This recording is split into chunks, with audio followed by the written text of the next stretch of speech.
The Snow Walker's Son by Catherine Fisher. Published 1994 by Red Fox.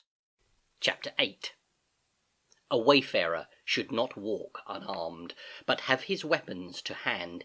He knows not when he may need a spear, or what menace meet on the road.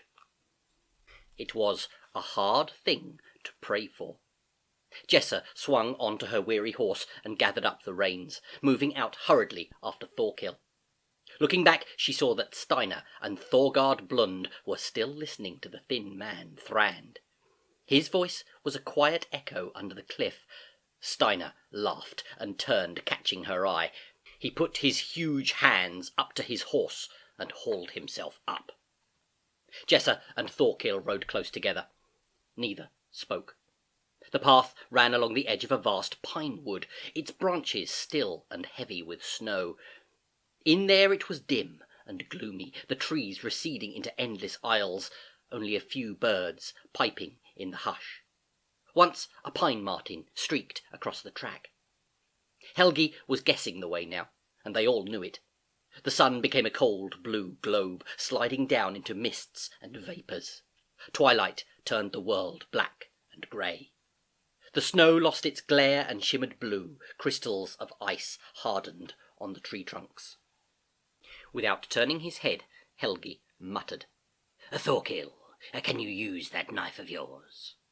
"What knife?" "The sharp one you've been keeping under your coat." Thorkill grinned. "It's not the only thing that's sharp. Yes, I can use it." Jessa glanced back. 3 wraiths on shadow horses flickered through the trees. "Listen, Helgi." "Don't worry. It may not come to that. It wouldn't help us if it does." His eyes moved anxiously over the dark fells. "I'd be glad to see that hellhole now, troll or no troll." Silence, except for the swish of snow. Jessa loosened the blade at her belt, warm under her coat. Night fell on them like a great bird. The stars glittered through the trees. She thought of the peddler, his urgent voice saying, "Wait for me." But where was he? He had abandoned them. Then the voice came from behind. "Captain!" With a clink of harness, Helgi drew his horse to a halt. He sat still a moment, his back rigid. Then he turned around. The 3 horsemen waited in a line. Their swords gleamed in the starlight. Ice glinted on their clothes and beards. "We've come far enough," Steiner said. "We're going back." "Go then. I should have brought braver men." The man laughed. "What's courage against trolls and monsters? Come back with us, man." "And what will you tell the Jarl?" Helgi asked, his voice clear across the frost. "And what will you say to her?" Steiner glanced at Thrand. "My father was a poet," the thin man remarked. "I can feel a story coming to me too. It concerns 2 children who fell overboard in a storm." With a slither of sound, Helgi drew his sword. "Not while I'm alive." Suddenly the pack mule jerked.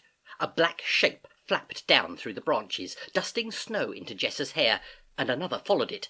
2 enormous glossy ravens that clung and settled on the bouncing branches.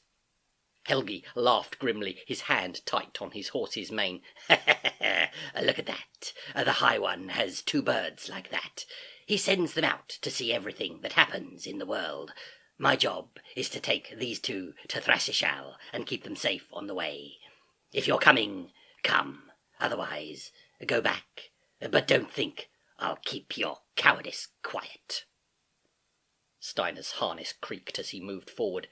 "It's a waste, lad, though I suppose the wolves won't think so." The ravens carked. Snow swirled in the darkness. "Better ride, Jessa," Helgi growled, but she was ready. She dug her heels in, and the horse leapt forward into a sky that tore itself apart in front of her. The aurora crackled into a great arch of green fire and scarlet flame. Jessa thundered into it over the hard snow, could feel the eerie light tingling on her face. Branches loomed at her, and she ducked, lying low and breathless on the warm, sweating skin of her horse. Voices yelled, Thorkill shouted. Something whistled over her head and thudded into the snow. She kicked hard. The horse burst through the edge of the wood, leapt a black stream hanging rigid on its stones, and began to flounder up the white sides of the fell. The sky crackled and spat light. Her horse was green, then gold, then scarlet. Behind her, Thorkill galloped, coat flapping, his face shimmering with colours. Up and up through the deep snow, kicking the horse, urging it, swearing at it, and then, at last, the top. She came over the lip of the white hill, through the stars, and an arch of flame. A great wind roared in her ears. The horse stood, snorting clouds of breath. "Go on!" Thorkill was yelling. "Don't stop now!" His own horse fought and floundered up the slope, but Jessa did not move. She sat, looking ahead, her hair whipping out in the gale. "There's nowhere left to go," she called grimly. Beside her, she gazed breathlessly down into the valley.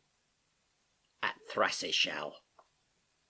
It was huge, even from here, a mass of black, broken towers hung with ice. The aurora flickered silently over it, tinging glassy walls, dark windows.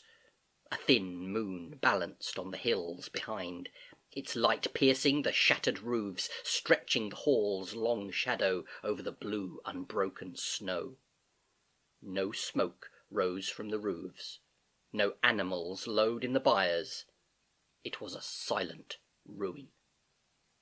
Jessa heard Helgi's horse snort behind her, and then the other three come to a slow, doubtful stop. She didn't move or care. All the danger from behind had gone. It had been sucked down into that black, glittering ruin below them. After a long silence, Thorkill said, "It's empty.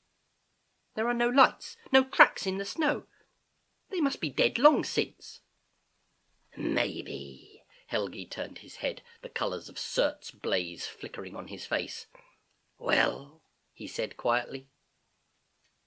The three men were staring at the hall, their horses fidgeting uneasily.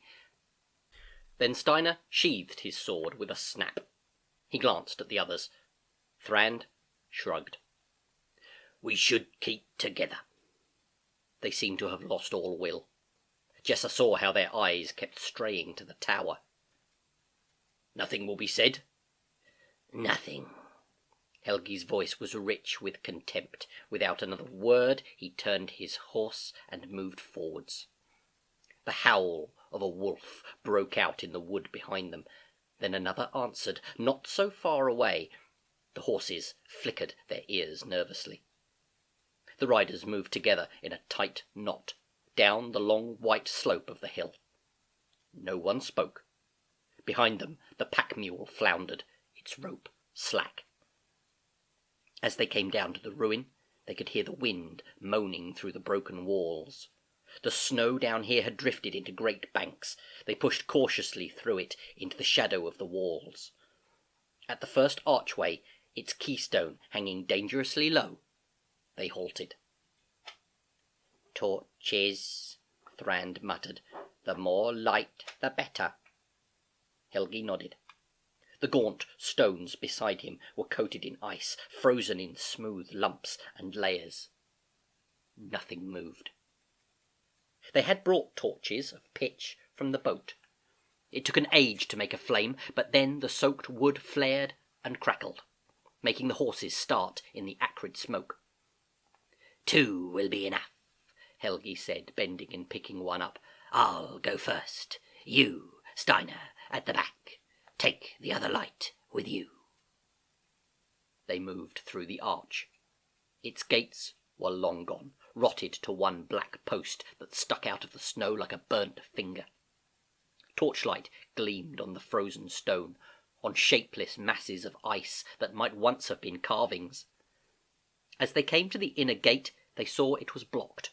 A row of long, smooth icicles of enormous thickness hung down to the ground. Helgi and Thrand had to dismount and hack at them with sword and flame. Each snapped with a great crack that rang in the ruins. One by one, the horses squeezed through. Now they found themselves in a courtyard, a great square of white. Winds and breezes moaned in the outbuildings, sounding like voices, creaking a timber door somewhere out of sight, gusting snow from the sills of windows high in the hall. The silence held them still. The silence and the emptiness. Carrie is dead, Jessa thought, whatever he was. Helgi turned. There's a door there. Look, we might be able to get inside. He dismounted and waded over, knee-deep in snow. As he held the torch up, the flames lit the door.